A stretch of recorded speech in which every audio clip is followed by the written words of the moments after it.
할렐루야.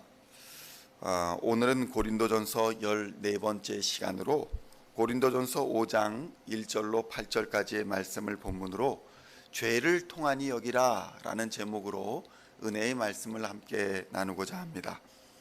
어느 시대이든지 교회는 나름대로의 노력에도 불구하고 다양한 문제점을 가지고 있었으며 불완전한 사람들의 모임이라는 특성으로 인해서 오늘날에도 교회가 세상의 덕이 되지 못하는 다양한 한계점을 노출하고 있습니다. 이러한 문제들은 교역자들이나 성도들의 마음을 아프게 할 뿐만 아니라 세상을 구원하는 전도의 문을 막는 안타까운 결과로 이어지기도 하는 것입니다. 그렇다면 이러한 문제의 원인은 과연 무엇일까요? 첫째로는 우리 자체가 불완전한 인간이라는 그러한 한계를 가지고 있다는 것입니다. 우리가 그리스도인이 된다라는 것의 의미는 우리가 완벽하게 되어진다라는 의미가 아닙니다.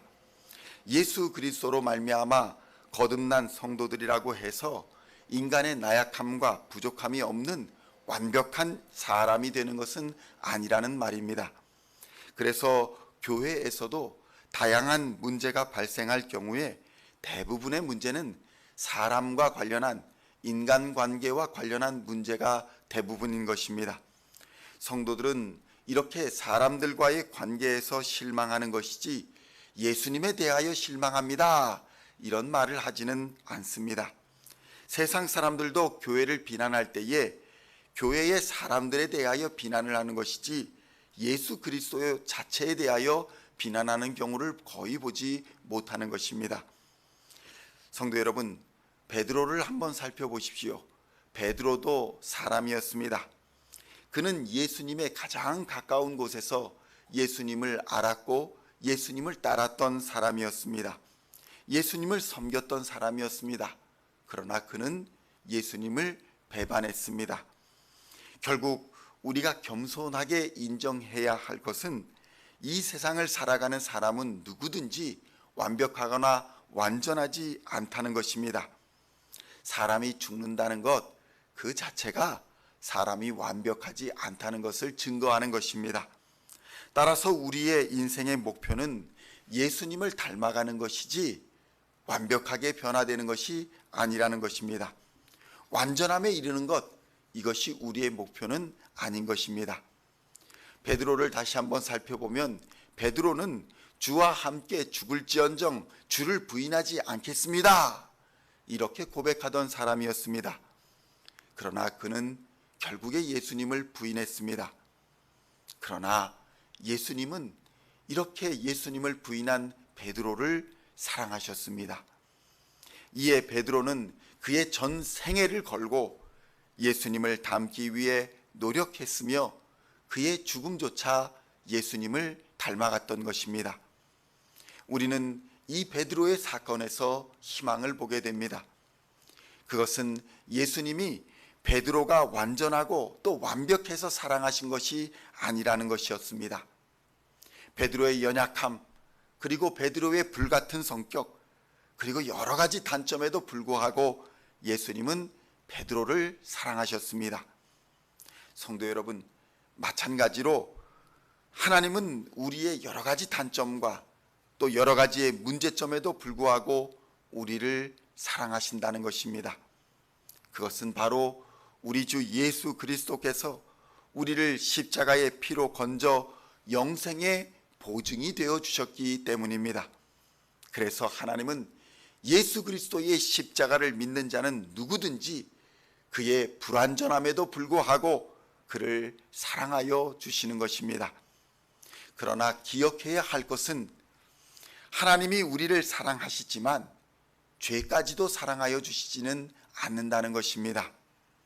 고린도전서 5장 1절로 2절에서는 이렇게 증거합니다. 너희 중에 심지어 음행이 있다 함을 들으니 그런 음행은 이방인 중에서도 없는 것이라. 누가 그 아버지의 아내를 취하였다 하는도다. 그리하고도 너희가 오히려 교만하여져서 어찌하여 통한이 여기지 아니하고 그 일 행한 자를 너희 중에서 쫓아내지 아니하였느냐. 이렇게 통탄하고 있는 바울의 모습을 보여주고 있습니다. 바울의 경고는 바로 이 지점에 있었습니다. 죄를 짓고도 스스로 교만하여져서 하나님이 기뻐하시지 않는 악한 죄를 통한히 여기지 않았다고 책망하고 있는 것입니다. 통한히 여기지 않았다라고 하는 것은 죄를 회개하고 돌이키지 않았다는 것을 의미합니다. 여기서 두 번째 문제가 드러나고 있습니다. 그것은 죄를 통해서 마귀가 역사하고 있다는 것입니다. 성도 여러분, 성적 타락을 포함한 수많은 죄악들, 이 죄악은 분명 인간이라는 한계 속에서 나타나는 것이기도 하지만 분명히 우리의 원수 마귀가 우리의 삶에 가라지를 뿌려 놓았기 때문이기도 하다는 것입니다. 바울은 이것은 묵은 누룩과 악하고 악의에 찬 누룩이다 라고 표현합니다. 고린도전서 5장 7절의 말씀을 보면 너희는 누룩이 없는 자인데 새 덩어리가 되기 위하여 묵은 누룩을 내버리라. 우리의 유월절 양 곧 그리스도께서 희생되셨느니라. 이렇게 증거하고 있습니다. 여기서 묵은 누룩 그리고 악하고 악의에 찬 누룩이란 것은 성도들이 그리스도께 속하기 이전에 지니고 있던 죄의 습성을 말하는 것입니다. 그리스도 안에서 거듭난 성도들은 이제 과거의 음란함과 정욕 그리고 술 취함과 방탕함, 쾌락과 우상 숭배들을 버려버리고 새 사람으로서 영향력을 발휘해야 한다, 이렇게 말씀하고 있는 것입니다. 성경은 분명히 우리의 원수 마귀가 우는 사자같이 부르짖으며 두루 다니며 삼킬 자를 찾고 있다라고 증거합니다. 이같이 마귀의 유혹과 옛사람의 도전에 맞서기 위하여서는 우리는 오직 근신함과 깨어 있음으로 무장해야 하는 것입니다. 우리가 성경을 매일 묵상하고 또 새벽에 기도를 드리며 예배자의 자리에 나와 하나님께 엎드려 예배 드리는 이유는 바로 이렇게 깨어 근신하여 하나님의 거룩한 백성으로 살아가기 위함인 것입니다. 오늘도 수많은 유혹과 도전을 깨어 근신함으로 이겨내시며 하나님의 거룩한 백성으로 참된 자유를 누리며 영원한 생명과 하나님의 나라를 유업으로 받는 우리 시온의 모든 성도님들 다 되시기를 우리 주 예수님의 이름으로 간절히 축원드립니다.